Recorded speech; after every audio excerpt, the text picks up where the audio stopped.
बेटा आज हम पढ़ेंगे दुष्यंत कुमार द्वारा लिखी गई गजल। इसमें दुष्यंत कुमार ने उदास, निराश लोगों के मन में परिवर्तन की चाह वो जगाना चाहते हैं।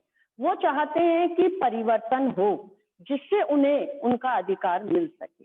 दूसरा, उन्होंने जग जागरण का संदेश, जन जागरण का संदेश दिया है। लोगों में जागरण की भावना वो उत्पन्न करना चाहते हैं। वो चाहते हैं जो जैसी शासन व्यवस्था अब चल रही है ऐसी शासन व्यवस्था में परिवर्तन हो।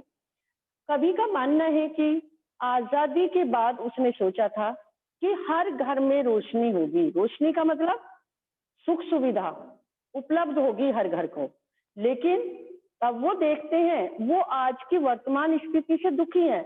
वो देखते हैं कि हर घर को तो छोड़ दो, पूरे शहर के लिए भी कोई सुख सुविधा उपलब्ध, आम जनता के लिए कोई सुख सुविधा उपलब्ध नहीं है। आगे वो ये भी कहते हैं कि जो और ये सब किसके कारण है, इसके लिए वो मानते हैं ये सब शासन व्यवस्था के कारण है कि जो उन्हें मिलना चाहिए वो लोगों को प्राप्त नहीं हो रहा। जो सुख सुविधाएं उनके लिए बनाई गई थी, आज वो ही सुख सुविधाएं उन्हें सुख के स्थान पर दुख दे रही हैं। तो वो चाहते हैं कि ऐसे देश को छोड़कर हमेशा के लिए किसी और स्थान पर चले जाएं।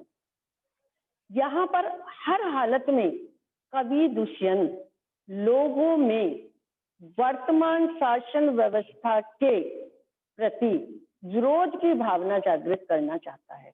वो चाहता है कि जो उनके अधिकार हैं उन्हें मिले, और अगर उन्हें उनके अधिकार नहीं मिल रहे हैं तो उन्हें ऐसी शासन व्यवस्था का विरोध करना चाहिए। लेकिन जो वर्तमान शासन व्यवस्था में रहने वाले लोग हैं, शोषित पीड़ित जन, वो बिल्कुल उन्होंने ऐसा विश्वास कर लिया है, वो ये मानकर बैठ गए हैं कि इस वर्तमान शासन व्यवस्था को बदला नहीं जा सकता। जैसे चल रही है वैसे ही चलते रहने देना चाहिए। अगर उनके पास कमीज नहीं है, शरीर को ढकने के लिए वस्त्र नहीं है, तो वो उसका विरोध भी नहीं करते, बल्कि क्या करते हैं, वो घुटनों को मोड़कर पेट को ढक लेना चाहते हैं। जो जैसा है उसी में संतोष कर लेना चाहते हैं। कोई उस व्यवस्था का विरोध नहीं करना चाहते। और ऐसे लोग ही तो सही हैं ऐसी शासन व्यवस्था को चलाने के लिए जिसमें उसका कोई विरोध ना करे। तो इस गजल में उन्होंने जन जागरण का संदेश दिया है और साथ में जो निष्क्रिय समाज है उसे जगाने का प्रयत्न किया है। जो निष्क्रिय समाज है उसे जगाने का प्रयत्न किया है और निराश और उदास व्यक्ति के मन में जो परिवर्तन की चाह वो उत्पन्न करना चाहते हैं कि वो आगे आए, ऐसी शासन व्यवस्था का विरोध करें। तो उसी से संबंधित यहाँ पर गजल है। तो अब चलिए हम इसका एक एक जो शेर है उसका अर्थ समझते हैं। पहला है गजल, कहाँ तो तय था चिरागा हर एक घर के लिए, कहाँ चिराग मयस्सर नहीं शहर के लिए। अब वो वर्तमान शासन व्यवस्था पर व्यंग करते हैं। वो कहते हैं कि कहाँ तो ये सोचा था कि आजादी के बाद हर घर के लिए चिरागा माने दीपक, रोशनी का प्रबंध होगा, अर्थात हर घर में सुख सुविधा होगी। और लेकिन आजाद होने के बाद वो वर्तमान शासन व्यवस्था से खिन्न है, दुखी है। अब वो क्या देखते हैं, लेकिन अब तो कहाँ चिराग मयस्सर, पूरे शहर के लिए भी कोई दीपक उपलब्ध नहीं है जो उसे रोशनी दे सके। अर्थात पूरे शहर के लिए कोई सुख सुविधा नहीं है। कहाँ तो ये सोचा था कि आजादी के बाद हर घर में रोशनी होगी, कहाँ पूरे शहर के लिए भी कोई रोशनी उपलब्ध, कोई चिराग उपलब्ध नहीं है। तो कवि ने सोचा था कि आजादी के बाद हर घर सुख सुविधा से संपन्न होगा, लेकिन वर्तमान शासन व्यवस्था में हर घर तो क्या, पूरे शहर के लिए भी कोई सुख सुविधा उपलब्ध नहीं है। और जो कवि है वो इस शासन व्यवस्था से खिन्न है, दुखी है, और वो चाहता है कि इसमें परिवर्तन हो, लोग ऐसी शासन व्यवस्था का विरोध करें। आगे वो क्या कहना चाहते हैं, यहाँ दरख्तों के साए में धूप लगती है, चलो यहाँ से चलें और उम्र भर के लिए। यहाँ दरख्त माने वृक्ष, यहाँ वृक्षों के नीचे भी धूप लगती है, जबकि वृक्षों के नीचे क्या होना चाहिए, छाया होनी चाहिए, चैन सुकून मिलना चाहिए, शांति मिलनी चाहिए। लेकिन यहाँ तो वर्तमान शासन व्यवस्था में वृक्षों के नीचे भी धूप लगती है। अर्थात जो सुख सुविधाएं उनके लिए बनाई गई थी, वो सारी सुख सुविधाएं उन्हें सुख के स्थान पर क्या दे रही हैं? दुख दे रही हैं। इसीलिए वो कहना चाहते हैं कि मैं ऐसी शासन व्यवस्था से हमेशा के लिए कहीं दूर चले जाना चाहता हूं। जहां शासन व्यवस्था ने जो कार्य, जो चीजें, जो उपकरण मनुष्य की सुख सुविधा के लिए बनाए थे, आज वर्तमान शासन व्यवस्था में वो सारी चीजें उन्हें सुख के स्थान पर दुख दे रही हैं। दरख्तों के साए में धूप लगती है, जबकि शांति मिलनी चाहिए, छाया मिलनी चाहिए, सुकून मिलना चाहिए, लेकिन यहाँ उल्टा हो रहा है, उसका विरोध हो रहा है। तो वो ऐसी शासन व्यवस्था से कहीं और चले जाना चाहते हैं। आगे वो क्या कहते हैं, देखिए बेटा, न हो कमीज तो पांवों से पेट ढक लेंगे, ये लोग कितने मुनासिब हैं इस सफर के लिए। जो वर्तमान शासन व्यवस्था है उसके विरोध में क्रांति की भावना है उनके मन में। वो चाहते हैं कि लोग उसके प्रति विरोध दर्शाएं। और वो क्या कह रहे हैं, वर्तमान में लोग कैसे हैं, जो शोषित पीड़ित जनता है हमारी कैसी है कि अगर उसके पास शरीर ढकने के लिए वस्त्र नहीं है, कमीज नहीं है, तो वो उसका विरोध नहीं करते, बल्कि अपने पैरों को मोड़कर अपने पेट को ढक लेते हैं। अर्थात विरोध न करके जो उन्हें मिला है उसी में वो संतोष कर लेते हैं, उसी में संतोष कर लेते हैं, उसका कोई विरोध नहीं करते। और ऐसे शासन व्यवस्था के लिए ऐसे लोग कितने सही हैं, क्योंकि ऐसी शासन व्यवस्था के लिए ऐसे लोग ही चाहिए जो उनका कोई विरोध ना करे। तो कवि चाहता है कि लोग अपने अधिकार के लिए ऐसी शासन व्यवस्था का विरोध करें, शांत ना बैठे, क्रांति की भावना उनके मन में हो, विरोध की भावना उनके मन में हो।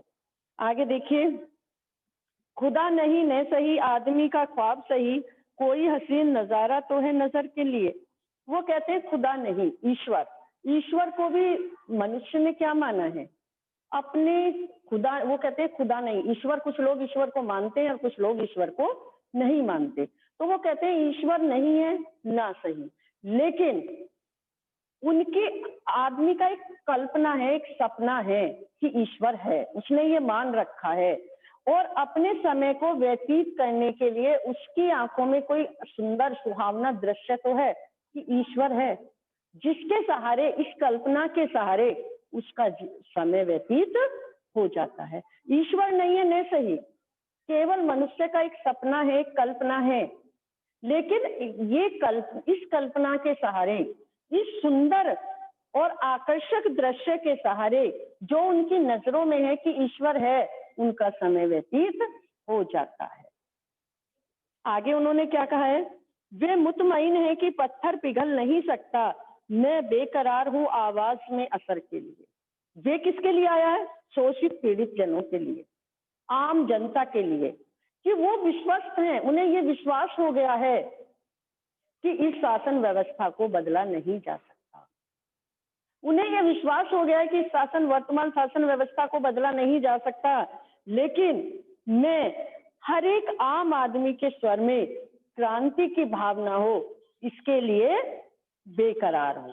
मैं चाहता हूं हर मनुष्य ऐसी शासन व्यवस्था का विरोध करे।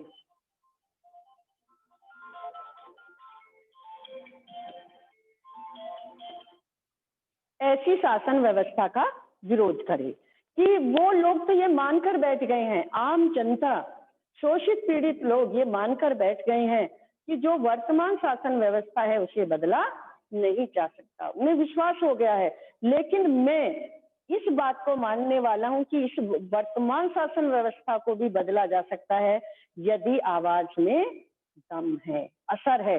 और मैं लोगों की आवाज में वही असर, वही क्रांति की भावना उत्पन्न करना चाहता हूं। आगे क्या कहा है उन्होंने, तेरा निजाम है सिलदे जुबान शायर की, ये एहतियात जरूरी है इस बहर के लिए।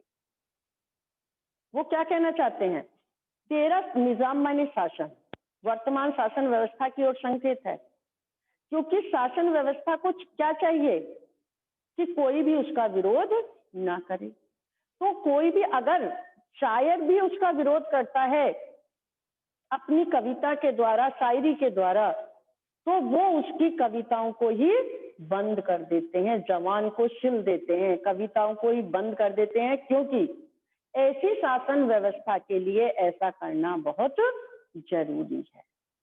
क्योंकि अगर उन्होंने शायर की आवाज को बंद नहीं किया तो क्या होगा, क्रांति की भावना भड़क सकती है। तो तेरा निजाम माने शासन, वो शासन व्यवस्था की ओर संकेत करते हुए कहते हैं तेरा निजाम है, तेरा शासन है, शिल दे जुबान शायर की, कि जो शायर की कविताएं हैं, गजल है, शायरी है, तो उस पर प्रतिबंध लगा दे। और ये प्रतिबंध लगाना भी जरूरी है ऐसी शासन व्यवस्था को चलाने के लिए।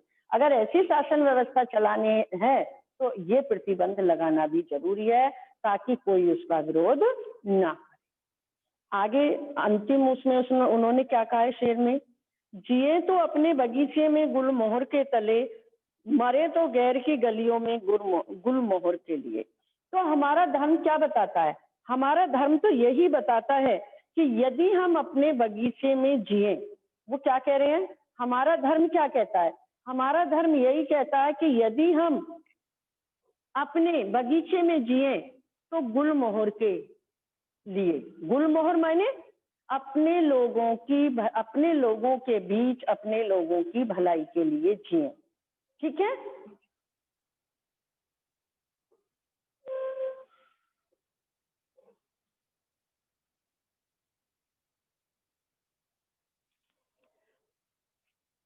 हाँ बेटा लास्ट वाले को देखिए, अंतिम को, कि हमारा धर्म तो यही बताता है कि यदि हम अपने बगीचे में जिए तो गुलमोहर के तले, मतलब अपने लोगों के बीच जिए, अपने लोगों की भलाई के लिए जिए।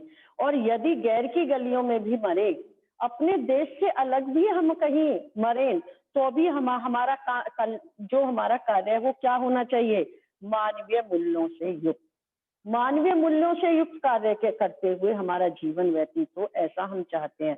अपने देश में जिए या दूसरे देश में जिए, लेकिन हमारा जो कार्य है मानवीय मूल्यों से युक्त होना चाहिए। तो बेटा ये था आज आपका गजल और उसकी व्याख्या मैंने आपको बता दी है। आपका टाइम ओवर हो चुका है। अब संभवी, संभवी यस मैम। बेटा वो कर देना, जरा अटेंडेंस भेज देना।